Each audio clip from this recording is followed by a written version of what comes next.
Hey, hello, friends. Hope you're doing well. I normally go live on Tuesday, but today I was traveling to a place called Baltimore. A couple of very famous people have played baseball here and happened to stumble across a stadium here. This is not where the Baltimore Orioles play, but it is a place where a lot of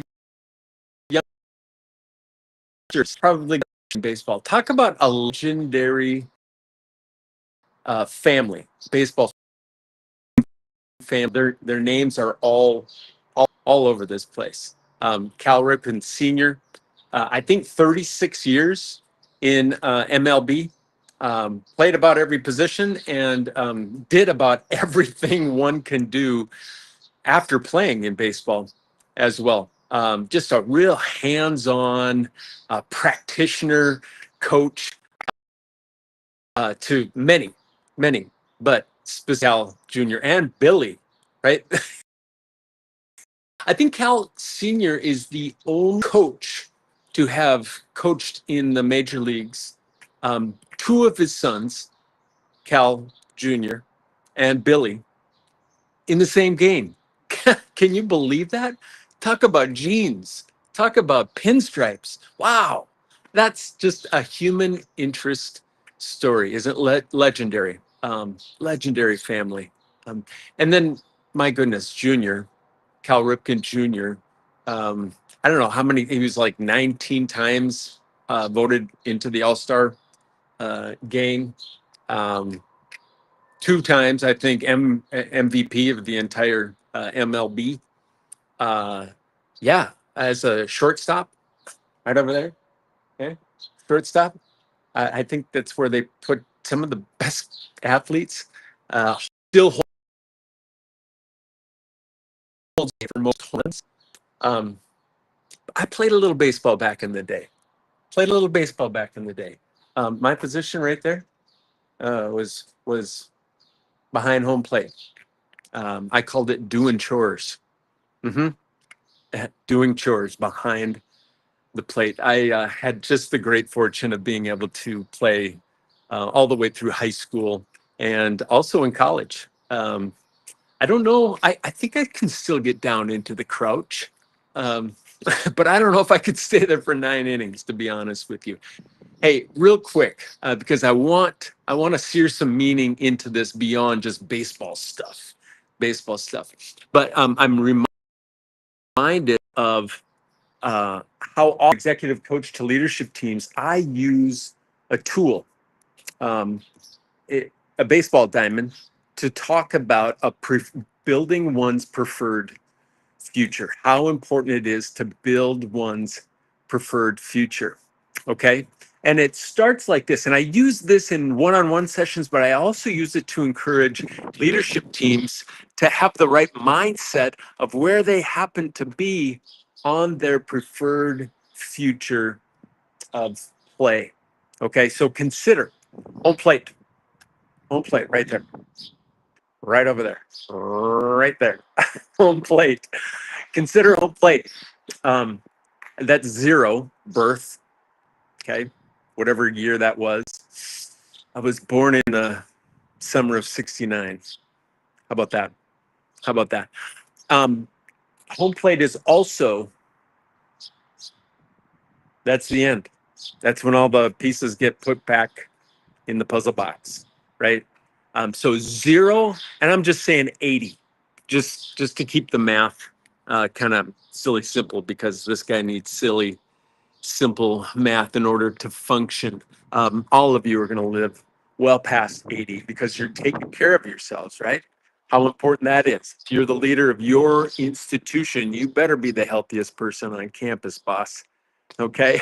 So let's consider 0 and 80, 0 and 80 at home plate. Okay. From home plate to first, this is what I teach. And this is a way to get people to talk about their experiences growing up. How important exploration. Mhm. and just experimentation is between home plate home plate and first. Exploration and experimentation, having wide ranging opportunities to get involved in so many things. So important between age 0 and I just say there's age 20 on.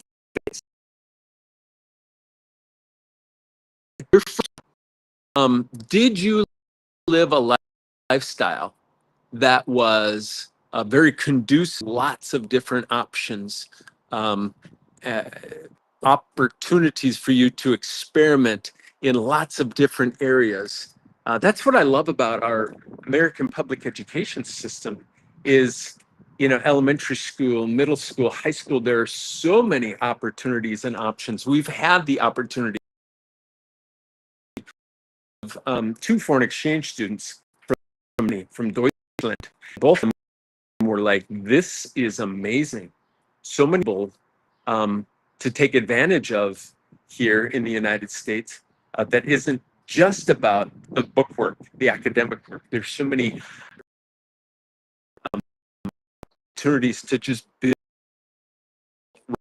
this and how important that is, right, folks? Just the skills that we need for life. So 0 to 20, experimentation and exploration.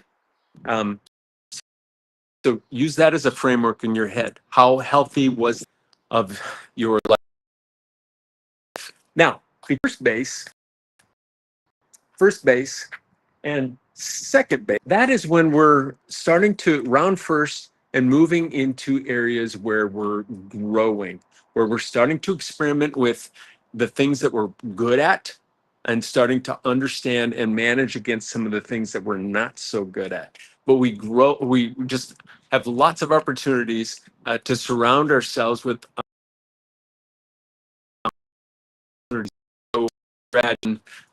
so from 20 to age 30 is the season of growth. The season of growth. So think about your background between first base and between first and second base. How many opportunities did you have to really stick your nose? Any opportunities to grow and develop as possible? Really healthy. And if you happen to be in that season right now, between your 20s,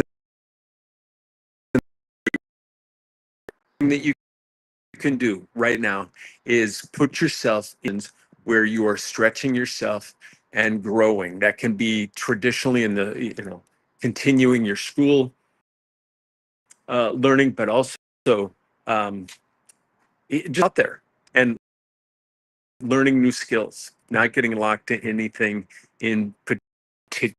So we're still pretty divergent between and and second base. But once we reach second base, folks, that's between your 30s and 40s. Let's just call second base years old. Okay. Second base, 40 is the time to focus. You've had opportunities to grow and develop. You've had opportunities to explore and experience. Now it's the time, and you're for that in and starting to focus in on one, yourself, what I'm really, really good at. 2, what the world probably most needs. To be serious, we've got 3 adult children on payroll. How important it is to not only understand what your skills are, right, and to know what the world needs of you, but also to find something that the world is going to pay you to do. Those 3 things. It's so very important to begin to really in on the the disciplines of focus and putting yourself into those places where you can focus. Second base, okay, your 40s to where Cal Ripken Jr. happened to play shortstop. Yeah, your 50s, between 40 and 50. 50 is shortstop. That is the season of mastery. So you move from second base, zeroing in, what is that one thing that I am going to be just renowned and an expert in? And I'm going to really invest myself into that fine slice of brilliance. What do I bring to the table that is extremely abundantly beyond what most people happen without second base focus? So when coach executive leaders, many of them are in this season, the season of their 50s. I do ask them, what is that thing that you've focused on over the last 10 years? How have you grown those skill sets? And in what most masterful? The sea of sameness, people have generalized skills, but what is that one thing that you would just say, I definitely have an edge on most everybody else in that particular area? That's short stuff. That's your 50s. What are you mastering in your 50s? Okay. Personally, I've gotten really good at unlocking leadership team potential. It's my zone of that gets me up every single day, folks. Okay. So I think maybe it's a brutal truth, because if you're in your 50s and going, I can't wait to retire, I'm going to burst your bubble here a little bit and probably have you just clicking off and saying, go kick rocks, Joe. 60s, third base. That is not the time to retire. I think retirement is selfish. Go ahead, click me off right now. Selfish. Okay. Please, tongue that being useful is the most important thing that we have to offer, is being useful. And I think between our 50s and 60s, it's that gut check to say, where now can I be the mentor? Third base is mentorship. So you go from mastery, I am now the best, to beginning to take all that in, dip over, pour out into any and all people that will have to offer. Your 60s is not to live a life, I think, worth wanting is to stay useful in your 60s. Playing third base, stay useful is not a bass boat fishing. Nothing against this, but that's not a life well lived. You just get on the people that retire at 56. I'm going to live the good life. A lot of them turn pretty miserable. I actually heard a stat yesterday that said the actuarial studies out say that after you retire, 2 years later, you're dead. So keep working, folks. Keep staying useful, and in particular, stay in the game. Stay in the game and figure out ways that you can mentor others. Maybe that's fully suited up in your existing role, or maybe it's just stepping out of your existing role and finding new ways to be useful to others. Okay, we're rounding third base. We're heading for home in our 70s, and that's the time to actually start to think about, like, really just all of those things that you've gained, the things that you've been blessed by. How can you continue to give more and more of you and those assets away? To these is all about. I don't think there's a whole lot of me myself in this. Most joy is found. I had somebody say their most wondrous decade was having so much of your time, attention, treasures away to others. And in your 80s, that's when you get to rest. Okay. That's when you buy the golf clubs and the bass boat and go fishing all day long and enjoy yourself.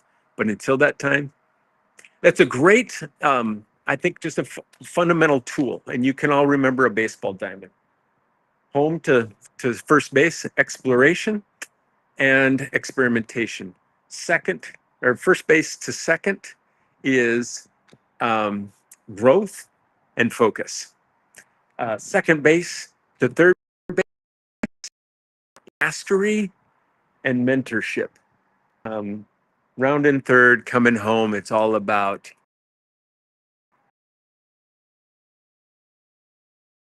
help.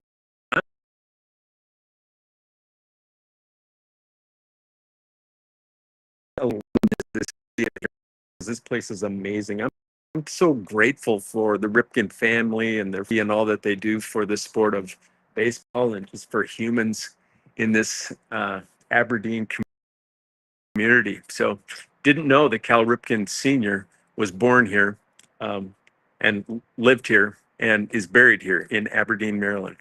There's your fact for the day. Hey, hope you're doing really, really well, folks. Stay healthy and remember this as a preferred life